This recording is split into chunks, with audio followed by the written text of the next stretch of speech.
Thomas and some of the other mentors as well on scaling, selling the sizzle, not the sausage. So just to start us off, Thomas. Yeah, sure.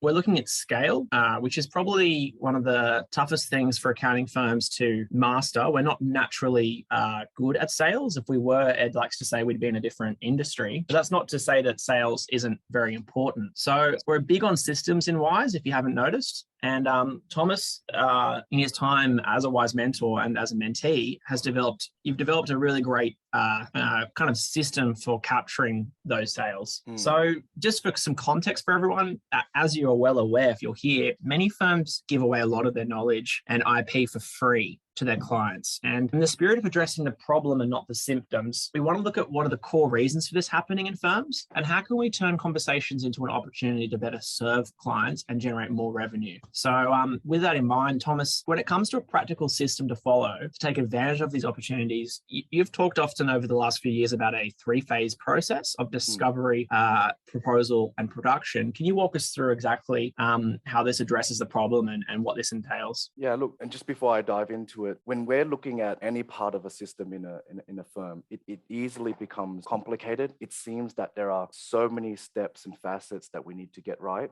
And it's just really important that when we approach anything, we approach it with a simple frame. A lot of the times when clients are coming to us with queries, we're having a high volume of emails coming towards us. It's really easy just to get overwhelmed and then treat those situations as I'm just going to respond to an email and then that would be it, okay? Or the client calls me up on the phone. I'm in the middle, like the staff might be in the middle of a tax return or something like this, and it's easy enough to just say, oh, hopefully if I just answer them, they would go away. But so much value is lost there. When clients are calling you up, they're not calling you to have a fun chat. They actually have a problem right then and there, and it's just not good enough to be able to think, all right, if I just deal with them, hopefully they go away and they never come back. That's not how we should be running the business. So we want to be able to capture these situations and actually turn it into something a lot more, turn it into something where it's going to produce more business, okay,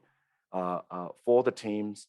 So then that brings us to this 3-phase workflow framework that really helps encapsulate from the moment that the client sends you an email, having a chat with them, from putting together to a proposal, and then actually having it go towards production. So with this 3-phase workflow system, essentially what we're trying to achieve here is when clients come to you, they're suffering from something and they need someone to listen to them.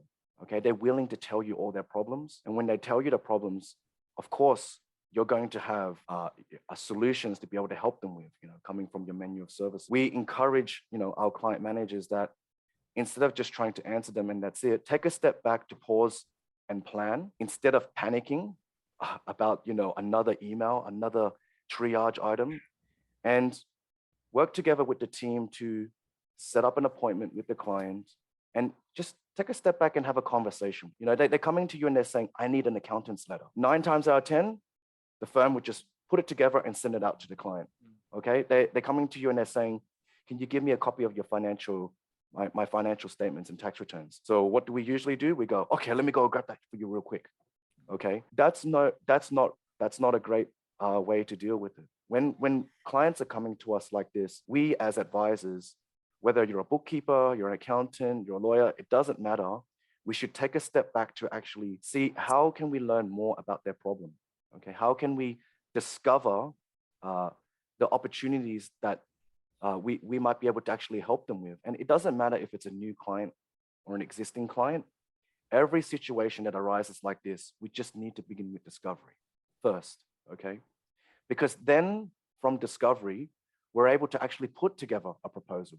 Okay, it becomes a lot more straightforward now to think about, okay, so what exactly, what services can I provide to this client to actually help them with? And the proposal starts to come together.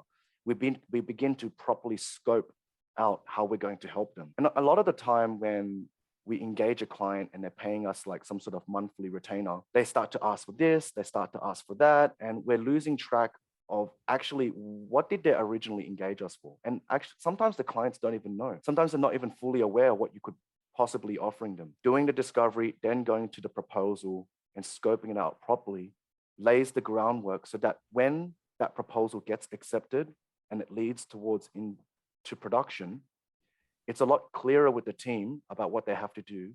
And most importantly, it's coming off the back of a discovery meeting and an accepted proposal. And we're trying to collect all the information we can before actually beginning that. So how this actually helps you, get more business.